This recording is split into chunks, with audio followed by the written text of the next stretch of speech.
안녕하세요. 고미안TV의 고미안입니다. 제가 지금까지 미국 부동산 임장 이야기라든지 미국 부동산에 대한 정보만 말씀드렸는데 오늘은 좀 처음으로 제 개인적인 얘기를 해볼까 하거든요. 한국과 미국 부동산 투자 자문회사를 하고 있기도 하지만 저 스스로가 미국 부동산과 한국 부동산의 전문 투자자거든요. 그래서 제 부동산 투자 이야기를 좀 해볼게요.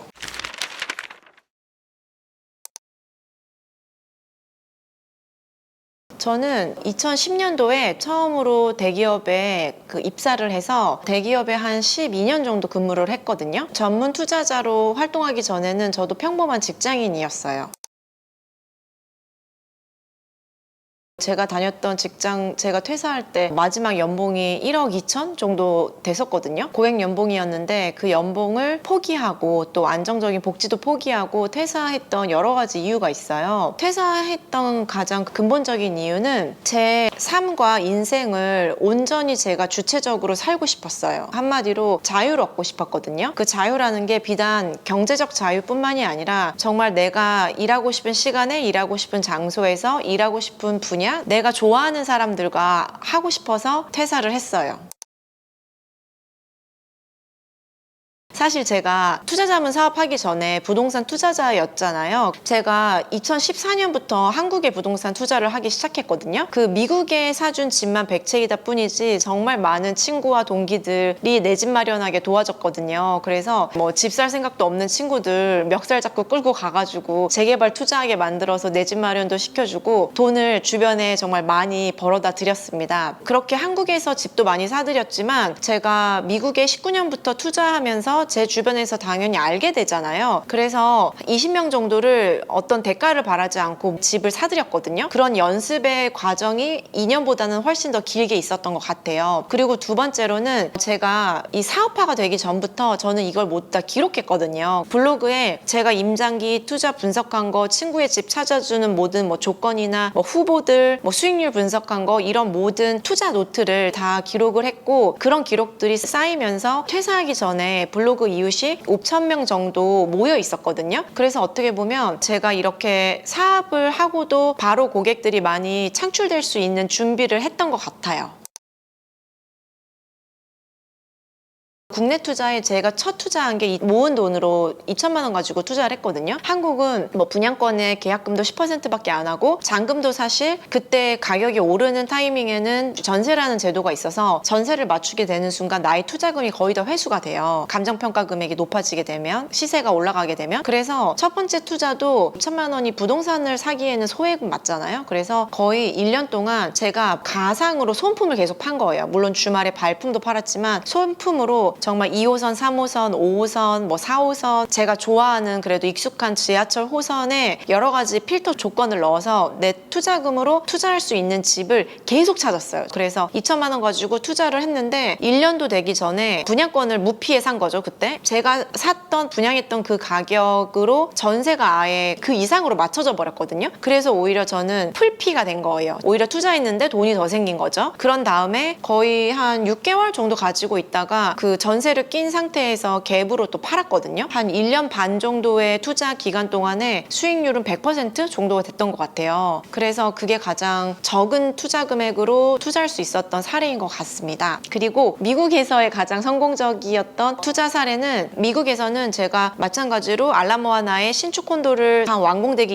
1년 반 전 정도에 샀고 완공이 되면서 대출을 거의 최대한으로 많이 받았고요. 그때는 또 금리도 쌌기 때문에 제가 2% 중반대 정도의 대출을 받았거든요. 30년 고정금리로. 지금은 이제 에어비앤비 단기 렌트로 운영을 하면서 달러를 벌고 있어요. 이게 또 미국에서는 가장 수익률이 좋았던 투자 중에 하나인 것 같아요. 그리고 시세 차익도 제가 샀던 분양가보다 한 35% 이상 올랐고 또 하나는 무엇보다도 제가 1,100원대 투자를 했거든요. 달러에. 지금 환율이 1,340원, 50원 하는 거 아시죠? 그래서 집값이 오른 거와 별도로 제가 투자했던 금액에서 외환 차익만으로도 수익을 많이 보게 된 거예요. 요즘은 금리도 높고 환율도 높아서 적절한 타이밍은 아니지만 언젠가 달러 환율이 좀 안정화가 되고 낮아졌을 때 달러 표시 자산에 투자하시는 것을 저는 추천드립니다. 제가 14년부터 한국 부동산 투자하다가 사실 19년에 미국 부동산을 투자하게 됐는데 해외 부동산에 관심을 갖게 된 이유는 사실 규제 때문이에요. 정부의 규제, 그리고 여론이 부동산 투자, 이런 자본 투자로 벌어들이는 소득을 불로소득이라고 여기고 여론몰이를 하면서 사실 범죄자 취급을 했었거든요. 그리고 정부가 정말 다주택자한테 종합부동산세, 취득세 중과세, 뭐 재산세, 양도세 중과세 너무 많은 세제 압박을 가했단 말이에요. 그런 것 때문에 저도 좀 염증을 느꼈던 것 같아요. 미국은 다주택자를 오히려 재산세를 깎아주고 다주택자들을 더 장려해 주거든요. 여러 가지 세제적인 혜택에서. 그런데 우리나라는 반대로 흘러갔기 때문에 그때 제가 이런 해외 부동산을 어떻게 보면 한국의 그런 세제 압박이라든지 규제를 좀 피하기 위해서 저도 대안책으로 투자를 하게 됐습니다.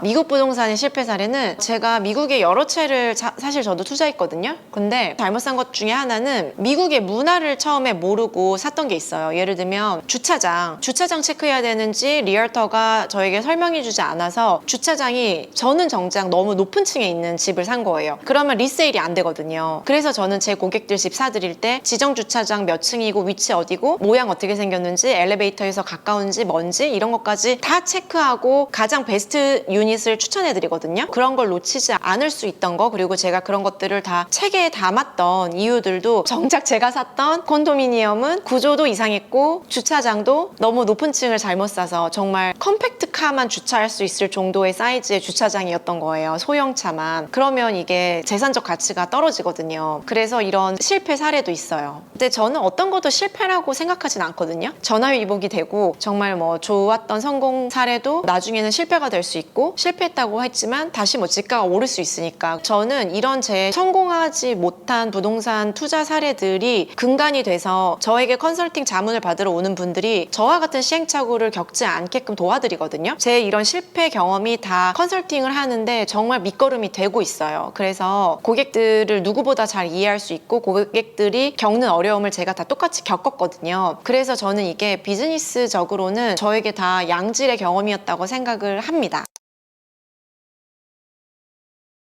결론은 분산 투자가 중요하다는 건데 분산을 상품, 뭐 펀드, 주식, 부동산, 현금, 달러 뭐 이런 식으로 상품을 다 알각화시켜가지고 분산 투자하는 것만이 중요한 게 아니라 지역적 분산과 시기적 분산을 해야 돼요. 그래서 제가 미국 부동산이 아니더라도 미국 달러나 아니면 미국 주식이나 국가의 분산을 꼭 하시라고 말씀을 드리거든요. 그리고 돈마다 목적과 기능이 다르다는 걸 명심하셨으면 좋겠어요. 무슨 말이냐면 저는 부동산 투자 경력이 길고 사실 컨설팅은 50%가 제 시간을 쓰는 부분이고 제 관심과 시간의 50%는 제 투자에 제가 쓰고 있단 말이에요. 제가 투자하는 게 정말 안전자산, 미국의 하와이, 미국의 맨하탄, 정말 전 세계의 강남 같은 곳에 월세 수익률은 3-4%밖에 나오지 않지만 달러 자산이고 오랫동안 가지고 있으면 물가 상승률을 상회해서 안정적으로 오르는 그런 안전자산에도 한 30% 전 투자가 돼 있고요. 한국 부동산에서도 우량 매물에도 40% 정도는 투자가 돼 있어요. 나머지 이제 70%를 뺀 30%는 현금성 자산 당연히 항상 보유하고 있고요. 그리고 나머지 한 15% 정도의 자산은 정말 고위험, 고리턴, 그러니까 하이리스크, 하이리턴의 상품에 또 투자를 하거든요. 나의 자산 전체에 본인이 가지는 어떤 분산 비율을 가지고 지역적 분산과 상품의 분산을 꼭 하셨으면 좋겠어요. 아무튼 결론은 본인의 전체 자산을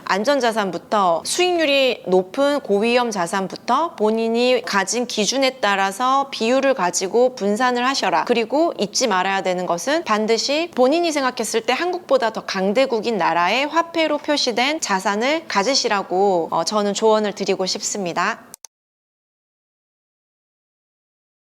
저는 지금 한국에는 30채 이상을 사실 사고 팔아봤고 아직도 보유하고 있고요. 미국에는 4채를 투자를 했어요. 지금까지 70여 명의 법인과 개인 고객들이 미국의 100채의 주택과 그리고 2채의 건물을 매수하는 것을 컨설팅을 했습니다. 그래서 제가 매 고객마다 내 집을 사는 마음으로 열정을 다해서 저는 컨설팅을 하거든요. 제 돈보다 고객의 돈이 더 소중하고 무섭기 때문에 그런 책임감을 가지고 컨설팅을 하고 있고요. 저는 여타 다른 중개사들이나 크로스보더 딜을 하는 한국 고객을 대상으로 미국의 부동산을 컨설팅 해주는 그런 업체들이 많이 있어요. 그 업체들과 저의 차이점은 뭐냐면 첫 번째는 제가 전문 투자자라는 점이에요. 본인의 돈을 투자해 봤을 때부터 진정한 투자가 시작되거든요. 정말 피가 말라요. 정말 나에게 자문을 해주는 사람이 나보다 실제 투자 경험이 많고 실제로 본인이 자산가인지 이 점을 꼭 확인하시면 좋겠습니다. 두 번째로는 미국은 미국 부동산만 아는 전문가들이 있고 한국은 또 한국 부동산을 잘 아는 전문가들이 있잖아요. 근데 저는 한국과 미국 각각의 원탑은 아니지만 한국과 미국을 둘 다 잘하는 이런 교집합을 가진 그런 투자 자문가로서는 저는 1등이라고 생각해요. 그래서 한국 분들이 미국을 투자하실 때 아니면 미국 대신에 한국에 한 채 더 건물을 투자하실 때 그때 고려해야 될 주의사항들, 우려사항들을 그 누구보다 잘 알고 있어요. 양 국가의 세법을 포함해서 규제 이런 것들을 다 제가 정확하게 파악하고 있기 때문에 제가 누구보다 자신 있게 여러분들에게 정확하고 전문성 있게 컨설팅을 해드릴 수 있습니다. 지금까지 저에 대해서 개인적인 그리고 저의 비즈니스에 대한 얘기를 좀 드렸는데요. 어떻게 저에게 컨설팅 받고 싶으신가요? 제가 여러분들에게 드리고 싶은 말씀은 전문가를 고용하는 이유가 있어요. 여러분들의 시간과 노력과 시행착오 그리고 큰 돈의 거금이 들어가는 투자에 있어서 한 번의 자칫 잘못한 실수가 인생 투자의 흑역사가 될 수 있거든요. 그래서 꼭 의사결정하시기 전에 제가 아니더라도 전문 자문가에게 꼭 자문을 받으시고 컨설팅을 받으시고 결정을 하시면 좋겠습니다. 제가 그리고 유튜브 외에도 글로벌 프론티어 코미의 투자 전략 노트라는 블로그를 운영하고 있거든요. 제 유튜브에 고정 댓글이나 제 블로그를 통해서 저에게 모르는 것들은 많은 문의 부탁드릴게요. 감사합니다.